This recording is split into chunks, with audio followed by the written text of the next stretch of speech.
everyone, welcome back to my channel, and in this video we will be breaking down sinking funds. If you missed last week's episode on budget binders, please make sure to click the link down below. I'll leave a little tag somewhere so that you guys can get the information that you missed last time, because this kind of all flows in. As before, we discussed our budget planner, so this is kind of our framework for what we'll be going through, but we will be specifically focused on sinking funds. So, quick spiel.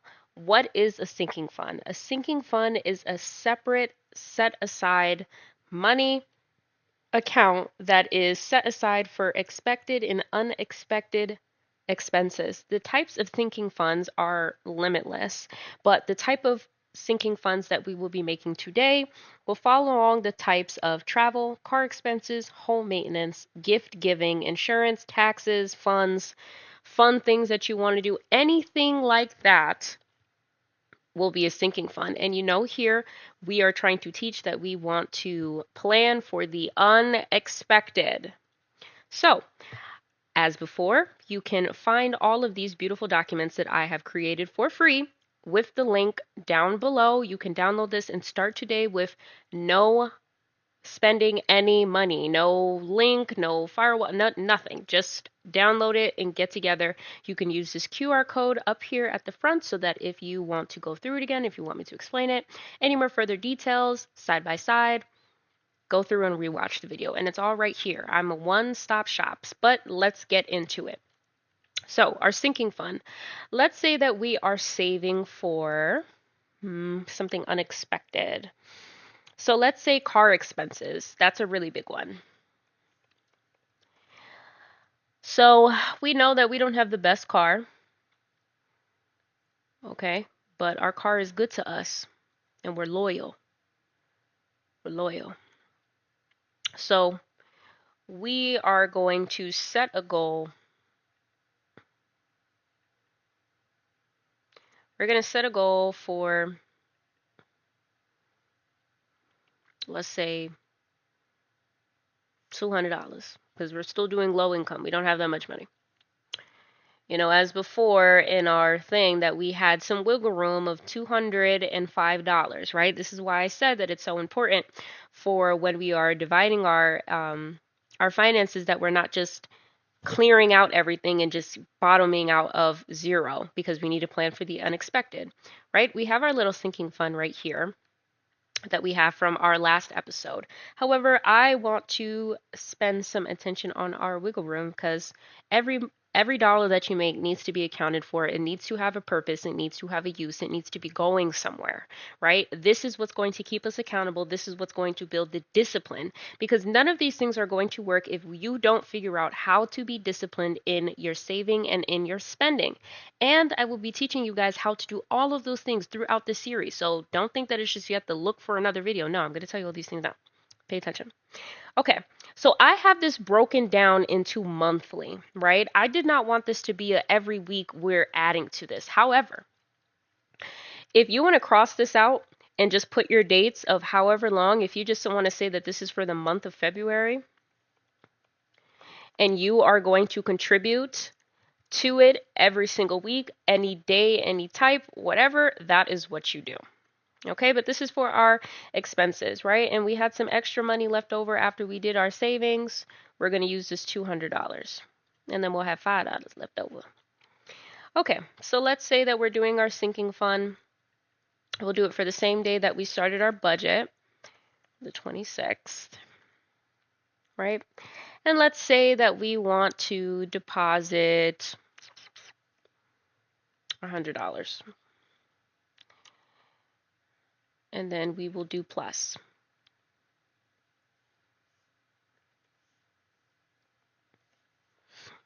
So our balance will be $100. So this note section is to note anything that kind of happens within this time. I find it very important that we are starting to figure out what our spending triggers are. You guys will hear that throughout these series. What is it that's making you spend this money? What's happening? So in these notes, we'll put anything that we want to. This was a great week. This was a great week. No one asked for money. Great. So this week, the first week, payday, everybody gets paid, nobody's asking me for money, whatever. And then let's say we go down here, it's next week. Let's say it's 2/8/26. Because we're still in this little bracket right here. We're all still in the same month, right? Let's say that we just deposit $20.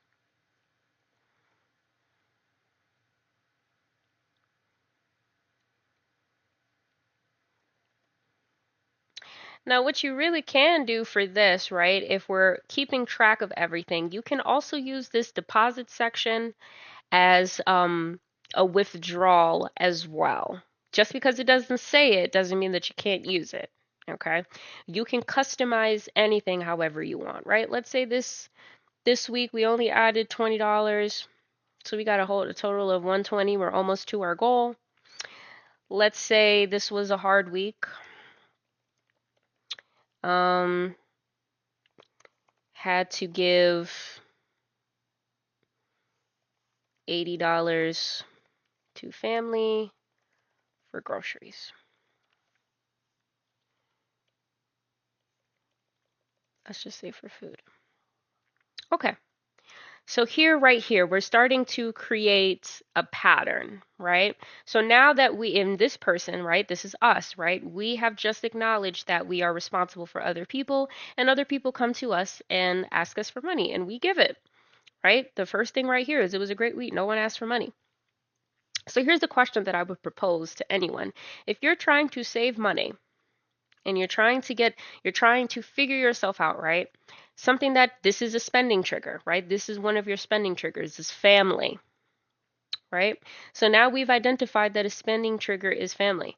So if we have goals in mind, right, we'll have to be making certain type of sacrifices. We have to change. We have to be disciplined. We have to withdraw ourselves from certain activities, from being there for certain events, for giving in the same ways to get ourselves in a more stable financial situation. So, when able to do that, we are going to have to start saying no to family for whatever they ask from this point. Because not only was it a hard week, we just dropped $80. Now, I'm not saying that you can't be there for your family. I can't say all of those things, but maybe if that's something that you want to do, right? You don't want to say no. Why don't we just go ahead and we save them for favors? And this is another way to keep and to hold ourselves accountable. Let's say for this, we got a goal. This is our sinking fund, and we do $100. This goes for anyone, right? So how this is going to hold you accountable, that instead of saying, okay, no, I want to be there for my family, even though it was a hard week, we're still in February.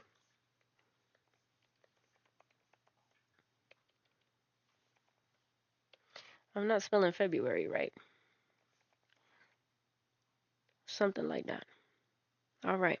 Something like that, right? It's the 8/8, right? We'll start with our deposit. We'll go down a little bit actually. So let's say that this is the 2/8/26, and we get paid on the first. We did have some wiggle room in our first video.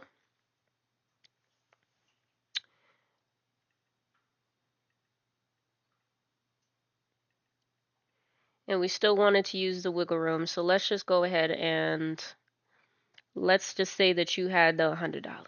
You had the $100. So we're going to plus that.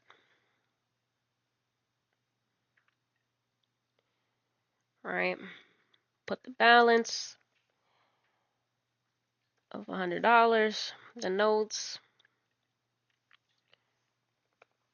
Great week. No one asked for money. Then we get to the 8th. A week later, everybody spent their check. Let's say that you had to withdraw $80 from this amount, leaving you with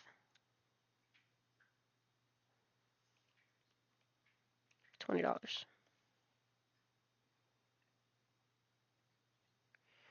And you'll say, hard week. Really wanted, we'll say hard week. Last minute spend for food for family. So now in this way, right, you got $20 left. So let's say another week from now, let's say it's the 14th, a few days later, your family member requests for you to, they ask for more money, but they ask for however much. And all you have to give to stay within your limit, to stay within your goal, is the $20. Balance is zero.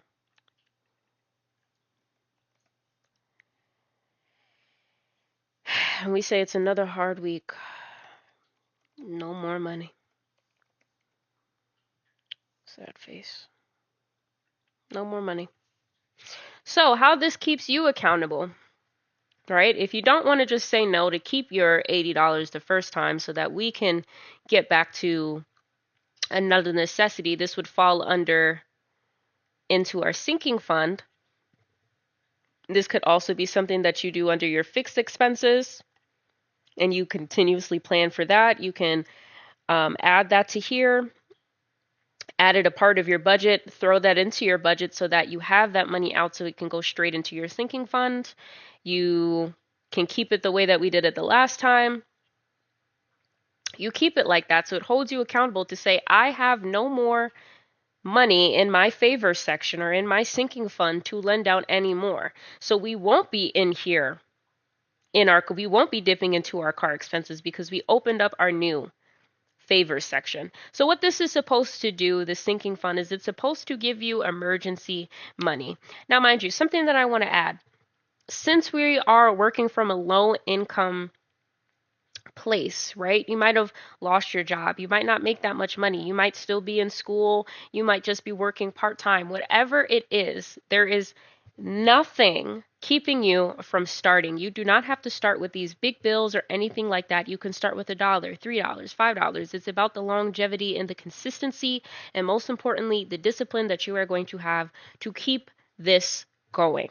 Okay? It doesn't matter if you have $500. If you're someone that's just going to run through it, it didn't really mean anything at the end of the day. So this is how you would break down a sinking fund. Okay? And like I said before, you can download these documents and start to make your own, start to watch the videos and go through it step by step of how I laid it out. If you guys have any questions, leave them down below and I can answer them down there, or I can make a secondary video. The next video that we will be going through is we will be going through our savings monthly tracker. So make sure that you guys get a part of that, to where I will be adding some more fillers to make sure that we are holding ourselves accountable and making sure that we are leaning into our discipline and starting new habits this year, and not falling into the old ones. Because like my friend always says, and something that I have adopted, if you don't know your weaknesses, you will fall for them every single time. And I know for me, spending money was a weakness for me. But we will get into that the next video. As usual, like, comment, and subscribe. And as always, happy saving.